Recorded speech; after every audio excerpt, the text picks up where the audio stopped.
Racism, racist algorithms or systematic problems, risk assessments, and racial disparities.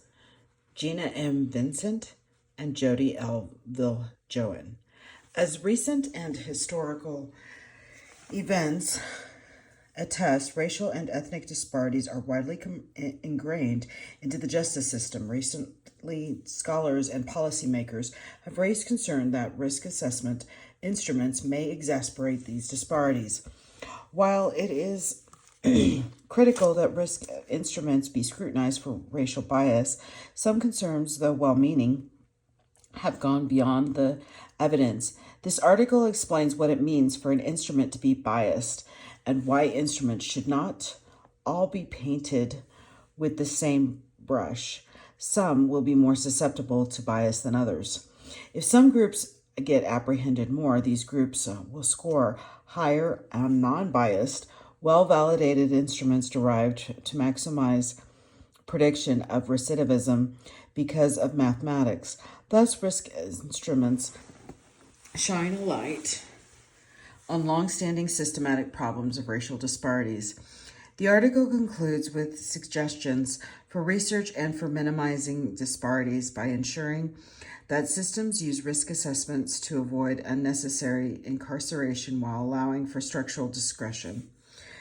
Keywords: criminal justice, risk assessment, race, ethnicity, decision-making.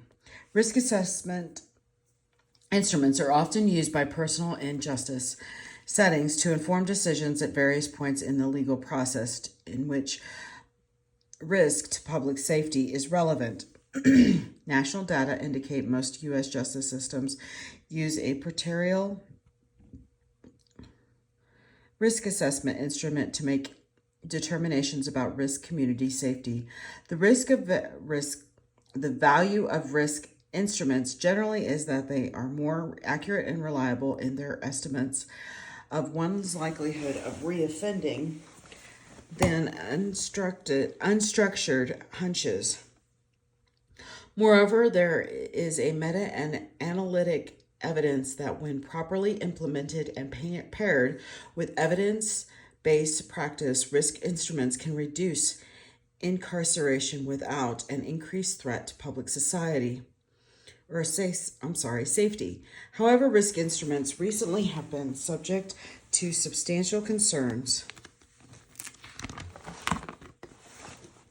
Critics are concerned that the risk instruments may exacerbate racial disparities. This issue gained increased attention when former Attorney General Holder discussed the propensity for use of risk assessment tools in sentencing decisions to exacerbate unwarranted and unjust disparities that are already far too common in our criminal justice system and in our society, which was reaffirmed when Senators Brooker and Schatz 2018 stated that there are valid concerns that some algorithms may exacerbate racial disparities.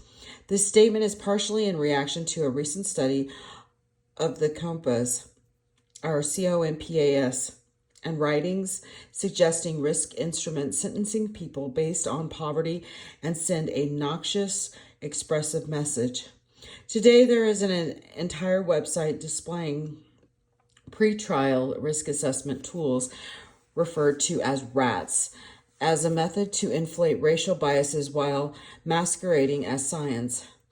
And the Pretrial Justice Institute 2020 recently stated that pretrial risk instruments can no longer be part of our solution for building equitable pretrial justice systems. Page 1. The notion that racial and ethnic disparities exist in the justice system is indisputable. It is unlikely that risk instruments or any other single approach will be powerful enough to completely eradicate these disparities. But in accordance with our ethical standards, American Educational Research Association, American Psychological Association, APA, National Council on Measurement and in Education, NCME, and Joint Committee on Standards for Educational and Psychological Testing, instruments certainly should not exacerbate them. In fact, a primary intent of many risk instruments was to contribute to efforts to decrease disparities, it is critical for researchers and instrument developers to make a concerted effort to carefully attend to disparities and adequately validate and avoid biases in these instruments. It is equally critical that legal scholars and advocates ask themselves what is the alternative and be careful to ensure that their calls to stop using instruments do not worsen problems. This article reviews the evidence about racial bias in risk instruments and provides recommendations for research and for minimizing bias without eliminating risk instruments. Risk instruments are not all created the same. The majority of criticism raised over the last few years referring to racist algorithms germinated primarily from concerns about pretrial risk instruments. It is quite possible some of these instruments are in fact biased, but we must be careful not to generalize these criticisms to all risk instruments. Although critics often lump all tools into the same category, they are not all the same. Instruments differ in their purpose. Instruments are different depending on the purpose for which they were designed. Pretrial dispositional planning. Pretrial instruments generally need to be brief and efficient because of the large volume of defendants and the need for quick decisions. In the United States, there are limits to what personnel are permitted to ask defendants due to concerns about self-incrimination. As such, most pretrial instruments tend to rely almost solely on one's criminal history, example, number of prior felony convictions.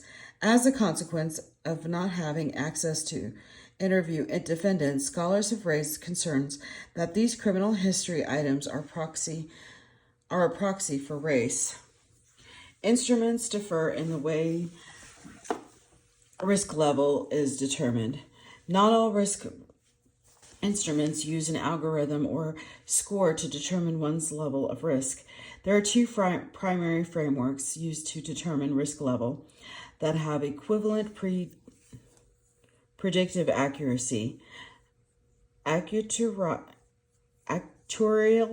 and structured professional judgment, SPJ.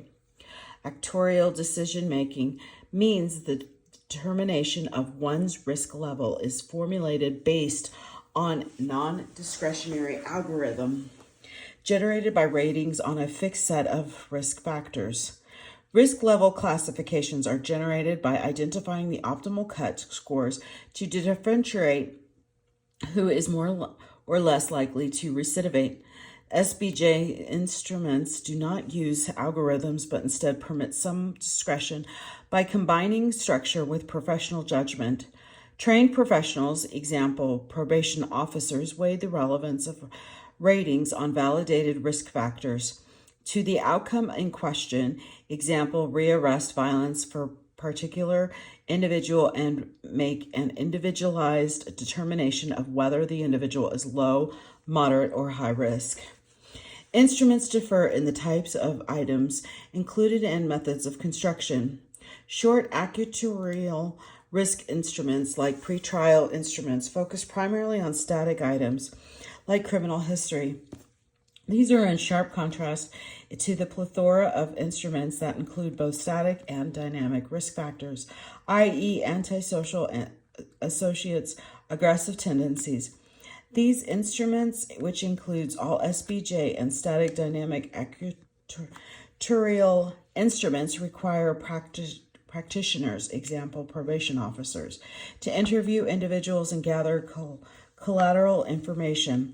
The focus is on risk management or prevention, rather than on maximizing prediction in justice settings.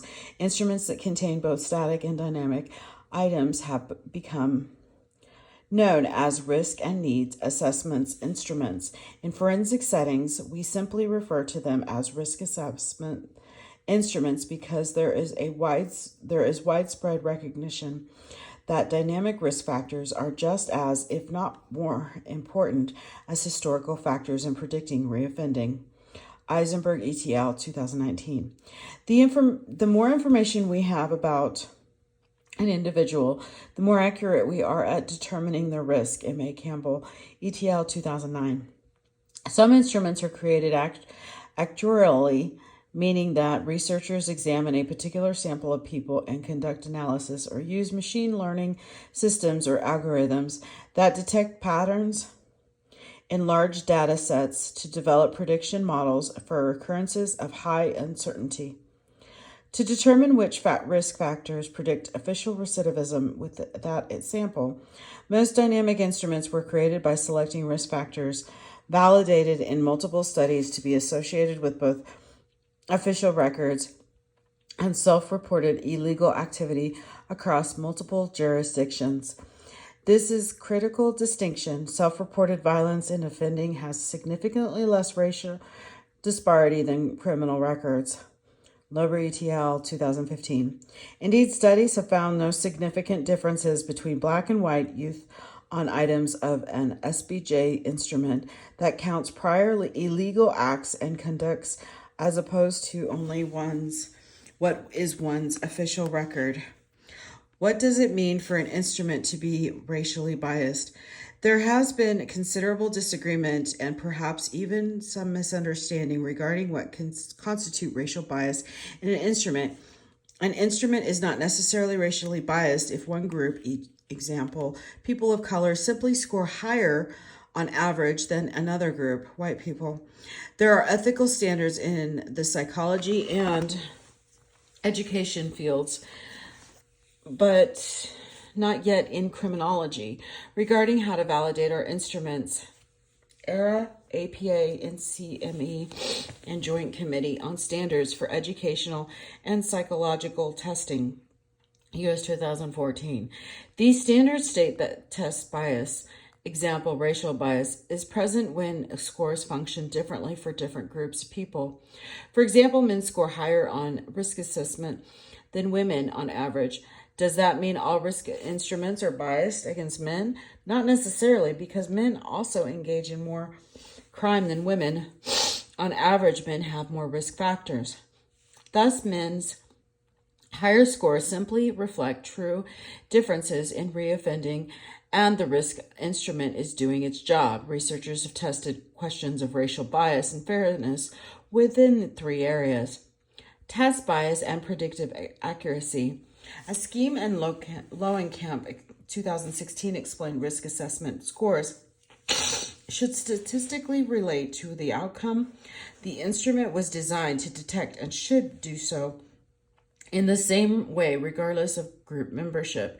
Each group should have a similar probability of recidivism at each score on the instrument. Thus, we must compare the functional form. Does an average risk score of X relate to an average of recidivism rate of Y for different racial groups of test scores? Scheme and Lowenkamp made this comparison using moderated hierarchical regression to examine potential interactions between race and risk scores in the prediction of recidivism. In our review of peer-reviewed published studies since 2000, we found only 9 studies with non-overlapping samples that evaluated a risk instrument's not differential predictive accuracy by race or culture using a method to compare the functional form of risk scores or structured risk judgments.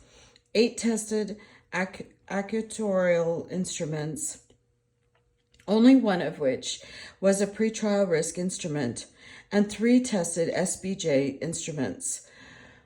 4 of the 10 found significant racial differences in predictive accuracy. 2 indicated the difference favored Black youth. 1 indicated differences were present only when gender also was considered.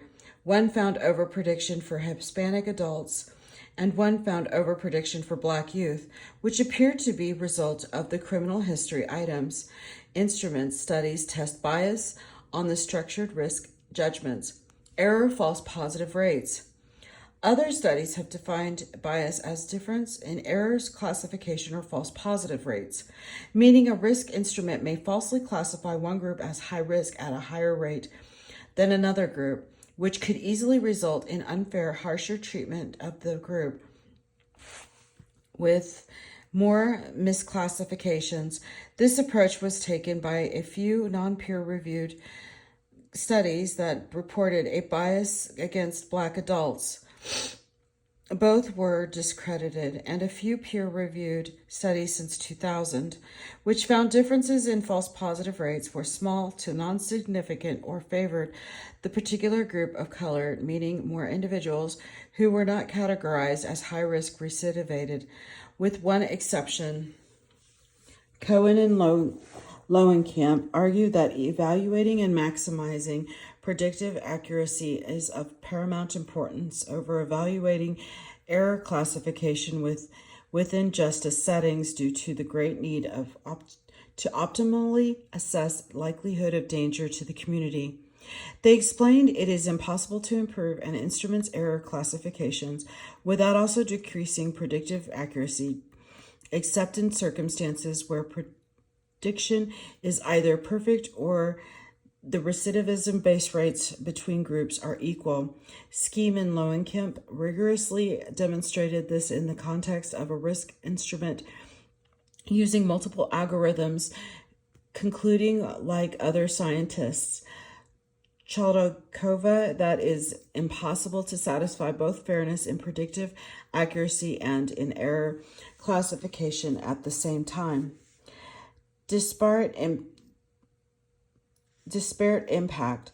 The biggest concern by critics is that significant mean score or error state rate differences on instruments by race will result in harsher system-related responses, like incarceration.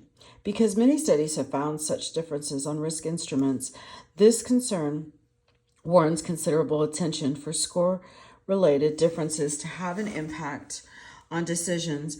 These must translate into significant differences in the proportions of individuals categorized at low to high risk to determine whether risk instruments are having a disparate impact. We need to uncover the evidence that they are leading to greater system disparity than the traditional approach of relying on hunches. There is currently no adequate evidence of that. However, there are few studies on this issue and must have poor research designs. Conclusions and recommendations. In some bioethical standards, there is currently no valid evidence that instruments in general are biased against individuals of color. Where bias have been found, it appears to have more to do with the specific risk instrument. On balance, the advent of risk instruments has led to a modest reduction in incarceration without increased risk to public safety. The risk-structured risk instruments improve accuracy over hunches about who is likely to be a danger has been well established.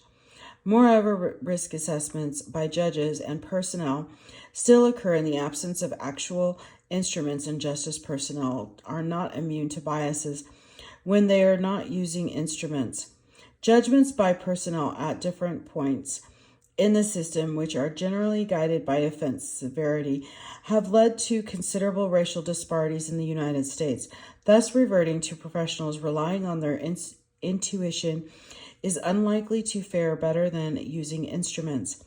Critics could be aware that not all risk instruments use an algorithm or include items based solely on one's criminal history. Instrument developers should be aware that when we create tools that solely comprise these items, we are at risk of carrying forward the system's racial disparities to build tools that have intrinsic racial bias. For risk instruments created actuarial cannot pronounce that word. Sorry. Regardless of whether one used traditional statistical modeling or machine learning methods, the underlying issue is the same due to simple mathematics. But we must expect that if Black defendants have a higher rate of official recidivism, white defendants and an algorithm is highly predictive of a well-calibrated to those outcries. Excuse me. The algorithm will classify a greater proportion of Black defendants as high risk, and therefore a greater proportion of Black defendants who ultimately do not recidivate will have been classified as high risk.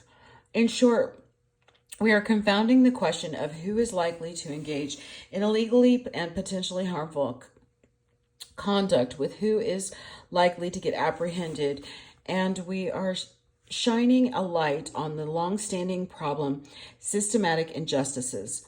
Based on the current evidence, we provide some suggestions for promising approaches to minimizing bias and unfairness in justice settings and areas in need of research. Practitioners, justice agencies, and courts should never make decisions based solely on score-based classification of risk, period. If it is impossible to have an algorithm with both high predictive accuracy and low error classifications, we should not base a person's life on it. Generally, every court decision involves human decision maker who must weigh the relevance of the evidence. Rather than eliminate risk instruments, decision makers should use them but think beyond the algorithm. One approach could be to borrow strategies from the structured professional judgment method, whereby decision makers presented with results of risk instruments could be trained to consider the relevance of the risk factors to the individuals, e.g., multiple prior convictions may be less relevant for defendants of color than for white defendants, before making their final decision about risk to community safety. Another approach may be adjusted actuarial method. Allow time for completion of instruments that contain dynamic risk factors when facing court decisions where incarceration is a distinct possibility.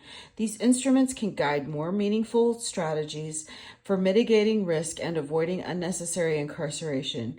In the pretrial context, the time involved in conducting better risk assessments could be manageable if courts instituted valid criteria to first screen out the majority of individuals who should not be detention eligible, seek training and experience in cultural competence to gain awareness of potential biases in decisions, and work to prevent these. Risk assessment researchers should evaluate all risk assessment instruments to determine if they predict equally well across racial and ethnic groups, using the appropriate methods as described earlier or latent test theory methods in samples from multiple jurisdictions. Examine whether the use of actuarial versus SBJ instruments in practice actually reduce or increase disparities in incarceration at different decision points. Example, pretrial sentencing and release as compared with unstructured judgments. Conduct both experimental example vignette studies and applied research designs to evaluate whether the rater discretion permitted in SBJ instruments introduces more racial bias than actuarial instruments within the same samples of evaluees.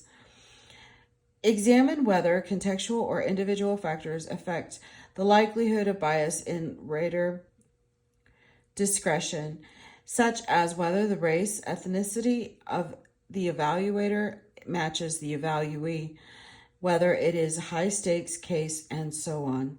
This will be the end of this, but I wanted to go ahead and give you the note should you wish to pause. I hope you can read it. It's kind of got a glare on it.